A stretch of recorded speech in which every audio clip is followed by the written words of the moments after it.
Today we talk about. But anyway, I has too many open mics and keep frying your brain, bro.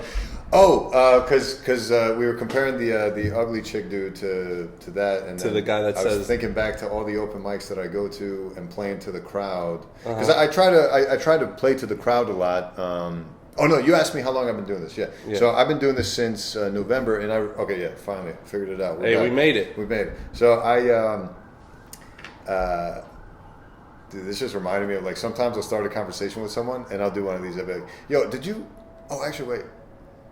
Well, like, I'll actually do that in front of someone, and they'll just be looking at me like, "Dude, fucking talk. I don't know what you're talking about." In my head, I'm having the conversation. I bet your patients don't like that shit. They're like, wait. Well, luckily with my patients, it's all just like it's all muscle memory, autopilot. Like, autopilot. The minute they walk in and they say one word, I already know what the fuck I'm gonna do. You know what I mean? But no, I literally just had that moment where I was like, oh, but yeah, you know what? Never mind. And then I walk away like nothing ever happened. They're sitting there like, what? That happens.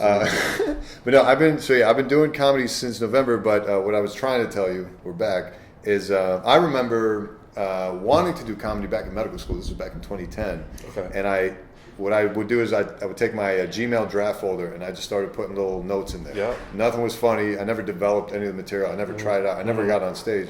But like, and then I eventually lost that folder, so I didn't even have access to that. But it was all garbage. It's like Drake's BlackBerry. Yeah, it was like he the lost on BlackBerry. the beach or some shit. Yeah. I used to be like the way he was with BlackBerries writing lyrics. I was the same way with my Gmail draft folder, just like writing ideas down. But back then, I learned my lesson. Back then, I would write like 2 words, like, plant, camera, and I wake up the next day like, what the fuck is plant, camera? What did I mean? So now, like, if you look at some of my notes, it's like literally like a written out like novel. It's like, you gotta write a full premise, or just like write that mind dump down. Just mind dump it. Exactly. When you were saying you write out, not write out, but like you work out material on stage. Do you record all your sets? Do you? Yeah, I record all my sets audio wise. I don't film myself. Okay. I should probably start doing that, especially since like a lot of my comedy is also like the way I move on my body, like my facial expressions. Like, I mean, on last night's show it was like no stage, so I didn't want to alienate the people behind. But I have like stuff when I'm like running around and being extra dramatic. But I didn't want to do that because like if not, it'll only be the first row of the song. But so that's why I think I should start like videotaping. But I record it. Essentially, I have those thoughts, write them down on my notes. It's usually just a premise, or I just ranted. I'm like, whatever what I'm thinking about. Like, maybe I'm thinking about plants and fucking whatever. Do you do audio notes too, or just like writing? No, I just do written. Okay. And then when I go on stage, I say the premise. And in my head, I know that I'm gonna hit probably like ABC points, but I kind of like work them out on stage. Go down on stage. Yeah, because like it's the most natural to me. Yeah. And if I hit if I hit my premise and people are engaged, then I'm like, okay, check, good premise. Gotcha. If I hit point A, they don't really laugh, but I hit point B, then I'm like, okay, now I have point B, now let's work. Where can I take point B out? Got it. Or maybe point A comes back in, but it has to be more related, has to be born from point B. I just start doing that on stage. Yeah, I've noticed that too when like I'll have an idea, and actually another comic I talked to who I had here with Jared, he was mentioning to me how like he'll plan, hey, I'm going to be hitting 5 mics today. So he'll take an idea he got and he'll try it at mic 1. By the time he gets to mic 5, he's done it 5 times and he's like polished it up. You know? So it's kind of the same thing where like I'll try a punchline and maybe it worked, maybe it didn't, but maybe I'm like, oh shit, maybe I should like reverse the order of these 2 sentences, and like I start having those thoughts. You know? Yeah, you can get real surgical with it. My whole thing is like, if you got heart for a joke and it's not working, work on it. Yeah. Like, don't completely leave it. Like, that's why I like my notes in my iPhone, because I can scroll back up and I can be like, oh, that, like, I told the English language joke last night, right? Yep. That joke, I tried to write that joke 6 months ago and it wasn't there. And then it came up again and I was like, oh yeah, I was trying to write that joke. And how they're all like, why is it changed in certain words? Then I just wrote it and I was like, okay. But like, I love that sort of process, right? And keeping your notes and then not giving up on things. Of course, if you bomb it every single time and basically someone in the audience is like, hey bro, I think you should leave that one. But especially that's why it's good to have good comedy friends. Yeah. Because good comedy friends eventually will become your real friends. Right. But good comedy friends will be like, yo, that's like, I don't know, maybe the 6th time you tried that, bro. Either they'll give you a tag or they'll be like, we might have to cut that one out of the repertoire. You know what I'm saying? Yeah, no, but I know that. I feel like part of that too is, especially when you start out, you're writing down ideas because they are honest to you. You really think they're funny, but your execution and your skills are not there. So maybe you bank it, and then you come back to it in a year or two, and you're like, oh, okay, I knew I was trying to do this. Now I got the skill set. Yes. Now I'm going to do it. Yes. You know? You know what? Like for me specifically, I didn't find my voice really until 3 months ago. Okay. And when you find your voice, that's when you can really like gauge what is yours and what isn't. Yep. And what's a funny idea and what's a funny joke. They're different things. Yep. You know what I'm saying? And like I have a day job, I work in PR, but so I can't hit 5 mics a day. Yep. I can hit like 2 to 3 and 3 if I'm pushing, you know what I'm saying? I mean 4 if I'm pushing really. But you know, if I think of something funny, you know, you got your coworkers. A lot of people are embarrassed about saying they're comics, and I'm like, yo, if you're embarrassed about saying something that you dream about being, then why are you doing it? Yeah, you know what I'm saying? So like, when people meet me, it's like, yeah, I mean, obviously, if you meet me in the work setting, I'm my work setting person. I think they're embarrassed because they don't have a job like this. Yeah, I that's mean, the only maybe, you know? But like, you gotta speak it into existence before it comes out, and if you don't even call yourself a comic, then what are you doing? Right. So people know that I do comedy. So if I think of something funny, I might drop by a good friend's desk. I'm not saying like go up to random people and try a bit out. Right. But I take advantage of any moment in time where I could work something out with a real person. Right. If I go up to my coworker that I've taken care of his children before, and I'm like, yo, premise, and this is my punch, and he goes, and I'm like, then it's not gonna work. If it doesn't even work for me, you know what I'm saying? Right. Then why would it work on a crowd? Yeah. I like to use my group chat with my friends. There you go. Because they're hilarious, but only in chat. Like they would never be able to get on stage, you know. But excuse me, but they're also super harsh, especially with me. Like nothing I say is funny to them, right? So if I can get them to laugh, I'm like, yo, I got something. There's a gem in there. Yeah. Then there's also that thing, right? It's like with social media, it's like what's funny on social media might be one thing, and what's funny on stage might be a different thing. Exactly.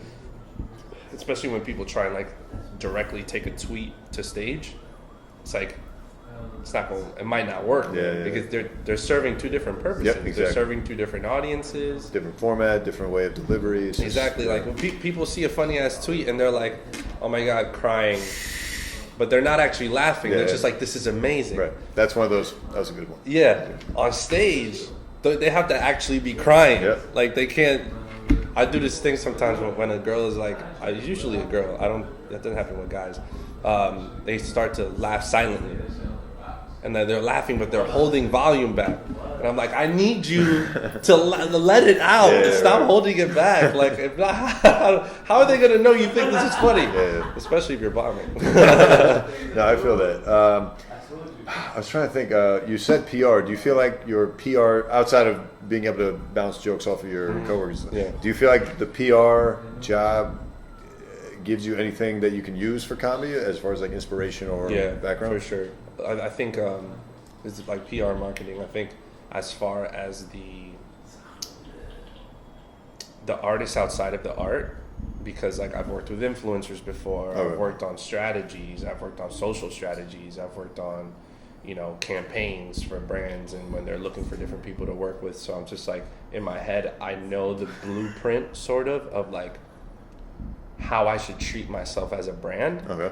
And I see a lot of comics stray away from that because they're kind of like, oh, like I don't need social media. Like I hate that. I just have to be funny and then I'll get passed and then I'll get done. Listen, theoretically, sure, you get funny, you meet all the people you want to meet, you get passed out of that, but we are in a different era. Exactly. We're in a different era. Fucking Davis did 2 dates at Caroline's. Yep. He's been doing comedy for maybe 2 years, and he's actually one of the more honorable ones. That I don't know if you saw his interview. It kind of went viral. He said he went back into the clubs because this shit wasn't hitting. Yep, exactly. But he's still Davis, and he still has millions of followers, and he still did Caroline's in 2 years. Yep. which most of us won't do. Yep. There's a bitter side of me, right? You have to recognize it. Yep, but yep. there's also, I get it. I understand completely. This is why, no, sorry, go ahead. Yeah, but what I'm saying is that you have to treat yourself like them, too. That's why it's funny you put like a Haha Davis next to someone that has like 18K, which I would say like most comics that are really good have like in the 20Ks. Right. This guy, though, like, even though he has 1 million, he has 20K, this 20K comedian has a really strong following. Right. This guy, you know, obviously makes his really funny videos and has that, but you gotta have something. Yep. Like, you, at the end of the day, you gotta be a draw. If you can't fill a room when you business. become a pro, you're just a late night check spot. Yep. And that's not what I'm trying to do. Right. You know what I'm saying? Yeah, no, I'm totally with you. And I was actually talking to Matt about this exact topic. I was like, dude, I don't understand how you're a comedian and you're telling me, fuck social media. I don't mess with it. I'm like, do you realize how this works nowadays? Like, there's no more like, there's no more Carson, you know, putting you on and then you're big. Like, that doesn't exist anymore. You know, you got to put yourself on, right? And that's how it is. But he was making a good counter argument, which is, and I understand this view, which is like you don't want to almost feel like a whore, where you're just like whoring yourself out to the internet. Right. It's a balance. I feel like there's a balance, right? It's a balance. Yeah, it's a balance. Not with me. I put out everything. I just like that. Yeah, but you have different categories though. You know what I'm saying? Yeah, I don't stick strictly to comedy for one. But even within comedy, did you know I post every single set? Yeah, I saw. I think that's almost admirable because I wouldn't be able to do that. Just because most say that. So. Yeah, I think it's admirable, and it's also everyone focuses on the negative. Everyone will see you post, like, I don't know what number you're at, but I saw you put the numbers in your mics. You're like, mic number 50-something. I think you're at 60 maybe? 60-something now, yeah. Mic number 60-something. And someone automatically will go to be like, yo, why would you post your open mic, bro? You kind of bomb. That's kind of like bad. But versus someone like me, I'll be like, bro, that's admirable, man. You can be that vulnerable and put it out to your following. That's like thick skin times 2. Right. You know what I'm saying? That's half of it, but it's also the way I justify it to people is like, okay, am I narcissistic, cocky self, right? I'm thinking, okay, I wouldn't pursue this if I didn't think I would be good someday, right? And that good day could be, 3 years, 5 years, 10 years, whatever. But in the meantime, you take someone like Chappelle, Patrice O'Neal, whoever, like top-notch comics. Wouldn't it be dope if you're like, oh shit, I have his whole catalog and I can like see his progression from like literally day one to whatever. So that's exactly what separating the art from the artist is. Almost like it's like we're almost now getting to an era of like the SoundCloud comedian. Exactly. You know what I'm saying? Exactly. And it's like the ones that survive, right, have good content, but people like Lil Xan is trash, but his fans know him so well that they love him. Yep. They love his vlogs. They love his posts. They love his Instagram live. They love it. Yeah, maybe he comes out with a song and it gets some bumps and it's kind of whack, but then he's cool again and he's doing fun stuff and people are seeing him grow as an artist. Right. Oh, look at Lil Xan. He was hanging out with Gucci Mane yesterday. Oh, he really made it. It makes them feel like they made it. Yep. So it's the same thing for us. Like, we shouldn't play ourselves down. Exactly. That's what frustrates me so much because I'm like, guys, you're complaining about these bad Instagram comedians, but if you're so good, fucking do what they're doing. Out Put here, your shit bro. out here, The money's here to be made. The bread is here to be ate. Like, why section yourself off? Exactly. But I get people that are reserved on social media. They feel like it's hollowing out. They feel like, oh, I'm not ready yet, so why am I posting all the time? Yeah, I've told this story a bunch of times, but it's just hilarious to me. I've turned it into a bit sometimes where